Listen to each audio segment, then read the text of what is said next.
një fëmijë në Shqipëri, jo 3 fëmijë, një grua e cila deklaron nuk detyrohet punoj, thot banakiera apo një punë tjetër shëncikare, apo mundohet të punoj dhe ajo rroga nuk i del për asnjë gjë, nuk i del për asnjë gjë. Një vjerre e cila mendon se mund të hyjë te shtëpia jote dhe të bëj çfarë të dojë, domethënë që edhe kjo është total kundër çfarë do lloj rregulli, se kush të jep ty të drejtën të shkelësh në pronën time, më Zojnë, a ke ofruar ti ndonjëherë ndihmë apo diçka tjetër? Pra domethënë, ishte një video aq e shkurtër, përveç faktit aq e dhimbshme, kishte aq shumë momente për të reflektuar.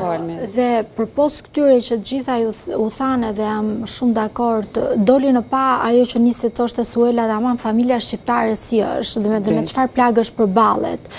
Doli në pa konfliktin nuse vjerë, që është shumë i hapur dhe prandaj dhe komentet ishin të ndara, ku njëra pjesë dhunonte nënën në komente, pjesa tjetër dhunonte vjerën me të drejtë, apo kishte edhe nga ato që e përkrahën vjerën.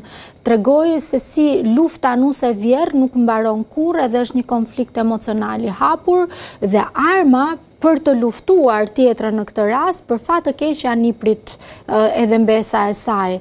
Tregoi se si këto dinamika konfliktuale zgjaten në kohë pas divorcit dhe janë të pamërshirshme duke bërë viktima jo thjesht personat që u përfshin në një marrëdhënie martësore që nuk eci, por viktima të përjetshme frutin që lindi nga kjo martesë që është fëmia.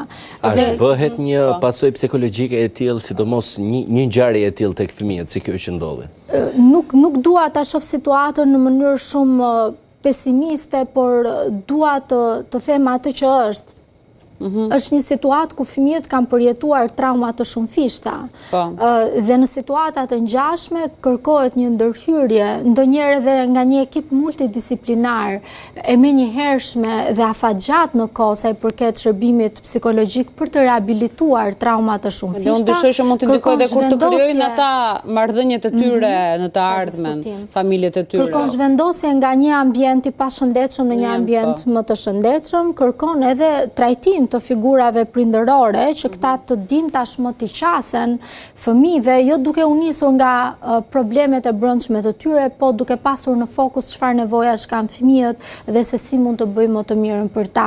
Që këta prindër që kanë këto probleme të tyre psikologjike edhe sociale, të arrin këtu, kërkohet një lloj investimi edhe sa i përket shëndetit mendor. E qartë. Po Suel, kishte diçka? Unë do vetëm plotësoj se më shkruan mami im tani. Kupton? E thot gjyshe, po ti ishte mirë, kujdese gjithë kohën për fëmijët, thot, edhe nuk pipëtinte fare, ndihmonte nusën, edhe pse nuk ishte më nusja atyre, sepse kemi edhe nëna të tjera në këtë vend. Shumë e drejtë. Tani unë do të them këtë, se doja ta ndaja zërin e saj, sa ajo është gjyshe dhe po na ndjek edhe e kupton me çfarë, e ka përjetuar ajo me një emocion të papar. Patjetër. Ta siguroj që shumë gjyshe të mira e kanë përjetuar me një emocion dhe me një drithërim në zemër të gjë. Do të them për sa i përket mungesës së fëmijëve. Absolutisht që fëmijët regjistrojnë, megjithëse nuk reflektojnë, regjistrojnë në mënyrë të papar çfarë do lloj gjëje që ndodh. Megjithatë, fëmijët, kjo ngjarje, pra kjo video e ndarë, e cila do diskutohet në shkolla, pra se ky është problemi, të gjithë do i thonë shiko se ju ishte te video, ju dolët kështu dhe këto janë gjëra që ne si shtet duhet marrim masa që ajo të shlyhet si video. Të mos jetë më aty, të mos ketë hapësira abuzimi, problemi është ndarë nëpër celular. Pra domethënë duhet kemi ne ca mekanizma që po prapë mbrojnë fëmijën. Mos thuaj kush e mendoi këtë si mekanizëm, as edhe një se mendoj. Çfarë do doja unë në këtë kushte, të paktën është minimumi që uroj, megjithëse në kushte të vështira, po fati që 3 fëmijët kanë qenë vetëm me nënën, uroj të kenë pasur një marrëdhënie të mirë me njëri tjetrin, me gjithë ngarkesën e nënës, me gjithë stresin e nënës, me gjithë vështirësitë e saj, shpeshherë ndonjëherë këto krijojnë edhe atmosferë shumë të ngushtë mes njëri tjetrit dhe kjo mund t'ja u lehtësoj fëmijëve kalimin e situatës së ndodhur, e cila shpërtheu.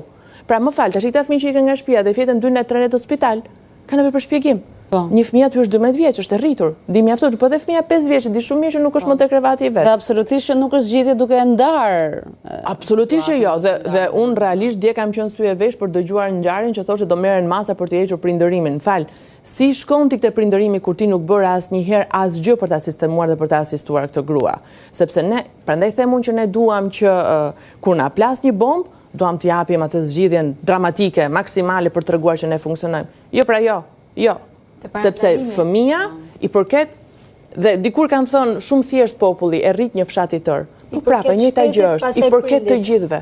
Ai fëmijë vjen në jetë nga dy prindër, por në fund dhe në fillim i përket të gjithëve. Jemi të gjithë përgjegjës për atë fëmijë. Edhe unë që e pash nga video, edhe Almeda, edhe ne që e kemi parë. Edhe ne ngritëm se ngrim zërin ndoshta sa duhet. Si them, pra, në këtë rast fëmijët janë shihen si përgjegjësi apo si pengesë në rastin e një divorci, në rastin e një situate të tillë. Fëmijët janë përgjegjësi edhe më e bukura në jetë.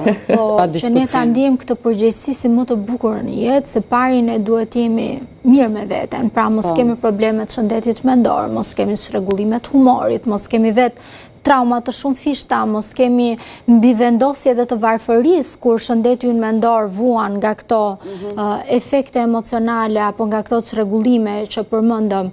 Kur këto gjëra mbivendosen, për fat dhe jemi në një shoqëri që nuk është lehtësuese, nuk ndihmon, nuk parandalon, fëmia për fat të keq bëhet më shumë se sa pengesë, bëhet viktim i plagëve sociale dhe i plagëve të familjes së vet. Absolutisht. Unë do thoja që fëmia është dashuri. Dhe dashuria është përgjegjësi. Po dashuria ka dhe ndonjë pengesë. Pra është dashuri, është mbi gjithçka.